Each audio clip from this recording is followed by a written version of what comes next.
Yosua pasal 3. Menyeberangi Sungai Yordan.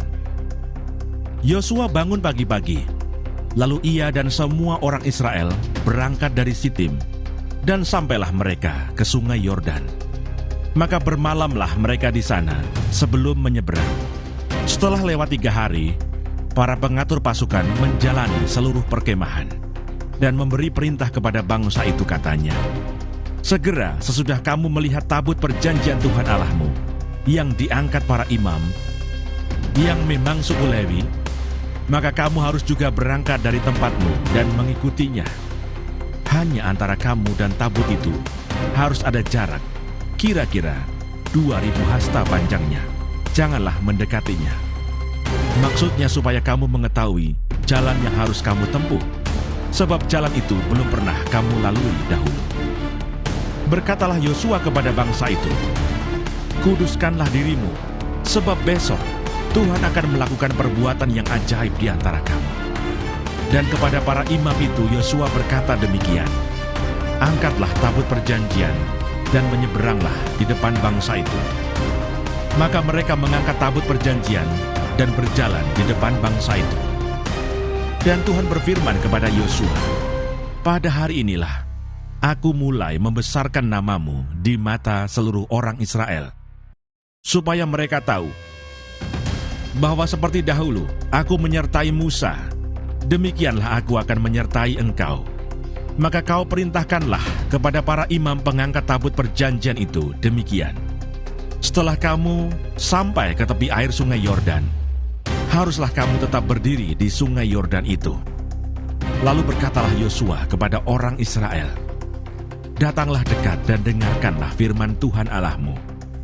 Lagi kata Yosua, "Dari hal inilah akan kamu ketahui bahwa Allah yang hidup ada di tengah-tengah kamu, dan bahwa sungguh-sungguh akan dihalaunya orang Kanaan, orang Het, orang Hewi, orang Feris, orang Girgasi, orang Amori, dan orang Yebus itu dari depan kamu.